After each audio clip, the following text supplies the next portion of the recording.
പ്രിയപ്പെട്ട ഉദ്യോഗാർത്ഥികളെ, റെയിൽവേയിൽ ഒരു മികച്ച കരിയർ സ്വപ്നം കാണുന്ന എല്ലാ ഉദ്യോഗാർത്ഥികൾക്കും ഒരു അടിപൊളി സമ്മാനവുമായിട്ടാണ് RRBയുടെ നോട്ടീസ് വന്നിട്ടുള്ളത്. അതായത് ഗ്രാജുവേറ്റ്, അണ്ടർ ഗ്രാജുവേറ്റ് എന്നീ തസ്തികകളിലേക്കുള്ള നോട്ടിഫിക്കേഷൻ ഉടൻ വരും എന്നുള്ള സൂചനയിലാണ് ഈ നോട്ടീസ് പുറത്തിറക്കിയിട്ടുള്ളത്. 8800-ലധികമാണ് വാക്കൻസികൾ വരാനായിട്ട് പോകുന്നത്. അതായത് 5800-ലധികം ഗ്രാജുവേറ്റ് ലെവൽ പോസ്റ്റുകളും അതുപോലെ തന്നെ 3050-ലധികം അണ്ടർ ഗ്രാജുവേറ്റ് എന്നീ പോസ്റ്റുകളിലുള്ള നോട്ടിഫിക്കേഷൻ ഉടൻ എക്സ്പെക്ട് ചെയ്യാം എന്നുള്ള തരത്തിലാണ് നോട്ടീസിൽ നിന്ന് മനസ്സിലാക്കുന്നത്. അപ്പോൾ കഴിഞ്ഞ തവണത്തെ വ്യത്യാസം നോക്കുന്നതാണെങ്കിൽ ഇത്തവണയും കഴിഞ്ഞ തവണയും വ്യത്യാസം നമ്മൾ നോക്കുന്ന സമയത്ത് ഗ്രാജുവേറ്റ് ലെവലിലേക്ക് നമ്മൾ പോകുന്ന സമയത്ത് station master, goods train manager തുടങ്ങിയിട്ടുള്ള തസ്തികകളെല്ലാം തന്നെ റീറ്റെയിൻ ചെയ്തിട്ടുണ്ട്. അതിനോടൊപ്പം തന്നെ ലെവൽ 4 എന്ന് പറയുന്നൊരു മേഖലയിലെ ട്രാഫിക് അസിസ്റ്റൻ്റ് എന്ന് പറയുന്നൊരു തസ്തിക കൂടി ഇത്തവണ നോട്ടിഫിക്കേഷനിൽ കടന്നു വരാൻ സാധ്യതയുണ്ട്. കാരണം 59 വാക്കൻസികളാണ് ട്രാഫിക് അസിസ്റ്റൻ്റ് എന്ന് പറയുന്ന കാറ്റഗറിയിലേക്ക് അല്ലെങ്കിൽ ഈ പോസ്റ്റിലേക്ക് മാറ്റിവെച്ചു എന്നുള്ളതാണ് നോട്ടീസിൽ നിന്ന് മനസ്സിലാക്കുന്നത്. സ്റ്റേഷൻ മാസ്റ്ററിലേക്ക് വന്നാൽ ഏകദേശം 600-ലധികം വാക്കൻസികളാണ് സ്റ്റേഷൻ മാസ്റ്റർ എന്ന് പറയുന്ന ക്രൈറ്റീരിയ അല്ലെങ്കിൽ ആ പോസ്റ്റിലേക്ക് വരാനായിട്ട് പോകുന്നു എന്ന് നമുക്ക് മനസ്സിലാക്കുന്നു. അതുപോലെ തന്നെ 3400-ലധികം, അതായത് സ്റ്റേഷൻ മാസ്റ്റർ കഴിഞ്ഞാൽ പിന്നെ അവിടെ ഏറ്റവും ഗ്ലാമറസ് ആയിട്ടുള്ളൊരു പോസ്റ്റായിട്ട് പരാമർശിക്കുന്നത് ഗുഡ്സ് ട്രെയിൻ മാനേജറാണ് അല്ലേ. നമ്മളിപ്പോൾ ഗുഡ്സ് ഗാർഡൊക്കെ നമ്മൾ കണ്ട് ഫെമിലിയർ ആയിട്ടുള്ളൊരു സംഭവമാണ് അല്ലേ. അവിടെ ഏകദേശം 3500-ലധികം, 3500 വരെ 3400 മേലെ എന്നുള്ളൊരു വാക്കൻസിയാണ് അവിടെ റിപ്പോർട്ട് ചെയ്യാനായിട്ട് പോകുന്നത്. അപ്പോൾ അത് മാത്രമല്ല, കഴിഞ്ഞ തവണ പുതിയതായിട്ട് ക്രിയേറ്റ് ചെയ്യപ്പെടുന്ന ഒരു പോസ്റ്റുണ്ട്, chief commercial cum ticket supervisor എന്ന് പറയുന്നൊരു പോസ്റ്റ് അല്ലേ, CCTS എന്ന് പറയുന്നൊരു പോസ്റ്റ്. അവിടെ ഇത്തവണയും അതിന് നോട്ടിഫിക്കേഷനിൽ വാക്കൻസികൾ റിപ്പോർട്ട് ചെയ്യാൻ സാധ്യതയുണ്ട് എന്നുള്ള രീതിയിൽ നമുക്ക് മനസ്സിലാക്കുന്നു. അത് മാത്രമല്ല, സീനിയർ ക്ലർക്ക് കം ടൈപ്പിസ്റ്റ് എന്ന് പറയുന്ന ഒരു തസ്തിക, junior account assistant cum typist എന്ന് പറയുന്ന തസ്തികകളൊക്കെ വരാനായിട്ട് പോകുന്നു. നമ്മൾ ഈ ജൂനിയർ അക്കൗണ്ട് കം ടൈപ്പിസ്റ്റും അതുപോലെ തന്നെ സീനിയർ ക്ലർക്ക് കം ടൈപ്പിസ്റ്റ് എന്ന് പറയുന്ന ഒരു തസ്തിക നോക്കുന്ന സമയത്ത് നമുക്ക് ഏറ്റവും വലിയൊരു പെക്യുലിയാരിറ്റി എന്താണെന്ന് വെച്ച് കഴിഞ്ഞാൽ, നമ്മൾ അണ്ടർ ഗ്രാജുവേറ്റ് എന്ന് പറയുന്ന നിലവാരത്തിലേക്ക് നോക്കുമ്പോൾ ലെവൽ 2, ലെവൽ 3 എന്ന് പറയുന്ന ലെവലിലെ പേ സ്കെയിലുള്ള കാര്യങ്ങളാണ് വരുന്നത്. അതായത് +2 കാറ്റഗറിയിലുള്ള 10th ലെവൽ ക്വാളിഫിക്കേഷനുള്ള പോസ്റ്റുകളാണ് അവിടെ വരുന്നത്. അവിടെ വരുന്ന ജൂനിയർ ക്ലർക്ക് കം ടൈപ്പിസ്റ്റും അതുപോലെ തന്നെ അക്കൗണ്ട് ക്ലർക്ക് കം ടൈപ്പിസ്റ്റ് എന്ന് പറയുന്ന തസ്തികകളുടെ പ്രൊമോഷനാണ് എവിടെ വരുന്നത്, ഗ്രാജുവേഷൻ ലെവലിലുള്ള സീനിയർ ക്ലർക്ക് കം ടൈപ്പിസ്റ്റ് തുടങ്ങിയിട്ടുള്ള തസ്തിക വരുന്നത്. അപ്പോൾ ഒരു കളിക്കും പേടിക്കേണ്ട കാര്യമില്ല.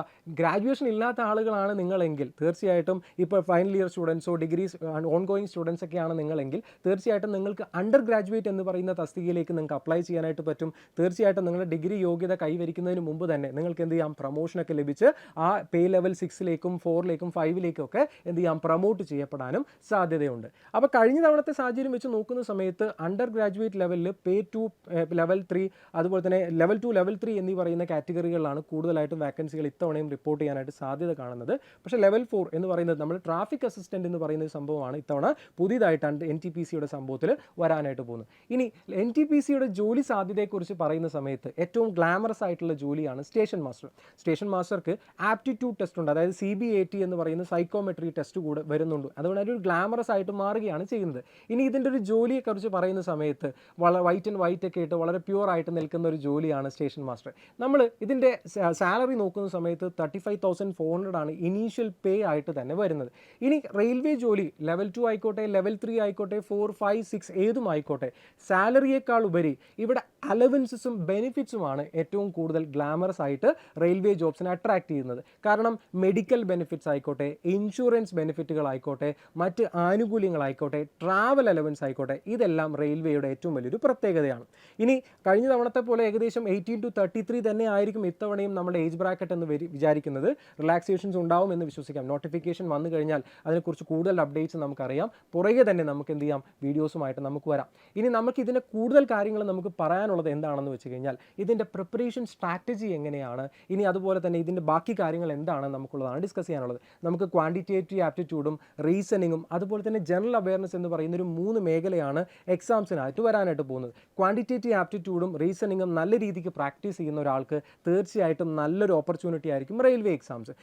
അപ്പോൾ ജനറൽ അവയർനെസ്സിലേക്ക് വരുന്ന സമയത്ത് സാധാരണഗതിയിൽ നോക്കുന്ന സമയത്ത് current affairs, general subjects, science തുടങ്ങിയിട്ടുള്ള മേഖലകൾക്കും എല്ലാ സബ്ജക്ട്സിനും നല്ല ഇമ്പോർട്ടൻസ് വരുന്നുണ്ട്. GK നന്നായിട്ട് ഹാൻഡിൽ ചെയ്യുന്ന ഒരാൾക്ക് നല്ലൊരു ഓപ്പർച്യൂണിറ്റി ആയിരിക്കും റെയിൽവേ എക്സാംസ് എന്ന് പറയുന്നത്. ഇനി ഇതിൻ്റെ ഒരു പ്രിപ്പറേഷൻ സ്ട്രാറ്റജിയിലേക്ക് വരുന്ന സമയത്ത് നമ്മളൊന്ന് ജസ്റ്റ് ഒന്ന് ചിന്തിച്ച് നോക്കുക. നമ്മൾ ആസ് എ ഹ്യൂമൻ ബീയിങ് ഒരു ഇന്ത്യയിൽ ജീവിക്കുന്ന ഒരാൾക്ക് ഇന്ത്യയിലെ ഹിസ്റ്ററിയെക്കുറിച്ചും ജോഗ്രഫിയെക്കുറിച്ചും എക്കണോമിക്സിനെക്കുറിച്ചും ബേസിക് ആയിട്ടൊരു അറിവ് വേണ്ടേ? അത് തന്നെയാണ് ഇവിടെ പരാമർശിക്കപ്പെടുന്നത് അല്ലെങ്കിൽ ഇവിടെ പരിശോധിക്കപ്പെടുന്നത്. ഇഷ്ടപ്പെടുന്നത്. ഓക്കെ, ഇത് തന്നെയാണ് ജി കെയിൽ മൊത്തമായിട്ടും വരുന്നത്. നന്നായിട്ട് പേപ്പർ വായിക്കുന്ന ഒരാൾക്ക്, നന്നായിട്ട് ക്വാണ്ടിറ്റേറ്റീവ് ആപ്റ്റിറ്റ്യൂഡ് സ്പീഡ് കാണിക്കുന്ന ഒരാൾക്ക്, റീസണിങ് നന്നായിട്ട് ആക്ച്വലി നമ്മളുടെ ഒരു മെൻ്റൽ എബിലിറ്റിയും കാര്യങ്ങളാണ് ഇവിടെ പരിശോധിക്കുന്നത്. ഇനി ഇതിൻ്റെ ഒരു പ്രിപ്പറേഷൻ സ്ട്രാറ്റജി എന്ന് പറയുന്ന സമയത്ത് കൃത്യമായിട്ടുള്ള ലെസൺ പ്ലാനോടുകൂടി, സ്റ്റഡി പ്ലാനോടുകൂടി, സ്ട്രാറ്റജിയോട് മുന്നോട്ട് പോയി കഴിഞ്ഞാൽ തീർച്ചയായിട്ടും നമുക്കിത് സ്കോർ ചെയ്തെടുക്കാൻ പറ്റും. അവിടെയാണ് എൻട്രി നിങ്ങളെ സഹായിക്കാനായിട്ട് പോകുന്നത്. ഇനി ഇതിൻ്റെ ഒരു ജോബ് പ്രൊഫൈൽ കാര്യങ്ങളിലേക്കൊക്കെ വരികയാണെങ്കിൽ തീർച്ചയായിട്ടും എല്ലാ ജോബ് പ്രൊഫൈലിനെ കുറിച്ച്, സ്റ്റേഷൻ മാസ്റ്റർ ആയിക്കോട്ടെ, TTE ആയിക്കോട്ടെ, എല്ലാ ജോബ് പ്രൊഫൈലിനെ കുറിച്ചുള്ള ഡീറ്റെയിൽഡ് വീഡിയോ നമ്മുടെ യൂട്യൂബ് ചാനൽ വഴി നമ്മൾ ചെയ്തിട്ടുണ്ട്. അതെല്ലാം നമുക്ക് ഈ ചാനൽ വഴി നിങ്ങൾക്ക് കാണാൻ പറ്റുന്ന ഒരു കാര്യം കൂടി തന്നെയാണ്. അപ്പോൾ ജോബ് പ്രൊഫൈലും കാര്യങ്ങളും എല്ലാം തന്നെ നമ്മൾ ഡീറ്റെയിൽ ആയിട്ട് ഇനി നോട്ടിഫിക്കേഷൻ വരുന്ന സമയത്ത് കൂടുതൽ വീഡിയോസും നമ്മൾ ചെയ്യുന്നുണ്ട്. ഇനി നമ്മുടെ കോഴ്സിലേക്ക് വരുന്ന സമയത്ത് ഇൻറ്റൻസീവ് ആയിട്ടുള്ളൊരു സ്റ്റഡി പ്ലാനാണ് എൻട്രി പ്രൊവൈഡ് ചെയ്യാനായിട്ട് പോകുന്നത്. ലൈവ് സെഷൻസ് ആയിക്കോട്ടെ, റെക്കോർഡഡ് വീഡിയോസ് ആയിക്കോട്ടെ, PDF-കളായിക്കോട്ടെ, അത് ലേറ്റസ്റ്റ് ആയിട്ടുള്ള മോക്ക് ടെസ്റ്റുകളായിക്കോട്ടെ, എല്ലാം നല്ല നിലവാരത്തിലുള്ള, സ്റ്റാൻഡേർഡ് തരത്തിലുള്ള നിലവാരത്തിലുള്ള കാര്യങ്ങളായിരിക്കും നമ്മൾ കോഴ്സിലൂടെ പ്രൊവൈഡ് ചെയ്യാനായിട്ട് പോകുന്നത്. ഇനി ഇതിലൂടെ പറയാനുള്ളൊരു കാര്യം, നോട്ടിഫിക്കേഷൻ വന്നു കഴിഞ്ഞ ശേഷം മാത്രം പഠിക്കാമെന്ന് വിചാരിച്ചിരിക്കുന്ന ഒരുപാട് ഉദ്യോഗാർത്ഥികൾ നമുക്ക് ചുറ്റുമുണ്ട്. അവരോടായിട്ട് പറയുന്നൊരു കാര്യമാണ് early bird gets the worm എന്നുള്ളതാണ്. കോഴ്സുകൾ ഏറ്റവും പെട്ടെന്ന് തന്നെ എൻട്രി ലോഞ്ച് ചെയ്യുന്നത് ഇതുകൊണ്ടാണ്. നിങ്ങൾക്ക് ഒരു ഓപ്പർച്യൂണിറ്റി എന്ന് പറയുന്നത് ഒരു കാരണവശാലും നഷ്ടപ്പെടരുത്. അതിനു വേണ്ടിയിട്ടാണ് ഇൻറ്റൻസീവ് ആയിട്ടുള്ള കോഴ്സുമായി എൻട്രി വന്നിരിക്കുന്നത്. അപ്പോൾ അതിൻ്റെ ഭാഗമാവുക. അതിനെക്കുറിച്ച് കൂടുതൽ ഡീറ്റെയിൽസും കാര്യങ്ങളൊക്കെ അറിയുന്നതിന് താഴെ കൊടുത്തിരിക്കുന്ന നമ്പറിലും അല്ലെങ്കിലോ ആ ഡിസ്ക്രിപ്ഷനിൽ കൊടുത്തിരിക്കുന്ന ലിങ്കിലോ നിങ്ങൾക്ക് ക്ലിക്ക് ചെയ്ത് കൂടുതൽ ഡീറ്റെയിൽസ് അറിയാവുന്നതാണ്. നോട്ടിഫിക്കേഷൻ ഉടൻ വന്നതിന് ശേഷം കൂടുതൽ വീഡിയോസുമായി നമുക്ക് ഉടനെ തന്നെ കാണാം. കൂടുതൽ കാര്യങ്ങളൊക്കെ നമുക്ക് ഡിസ്കസ് ചെയ്യാം. അപ്പോൾ ഇന്നത്തേക്ക് ഇവിടെ വാങ്ങുന്നു. Thank you.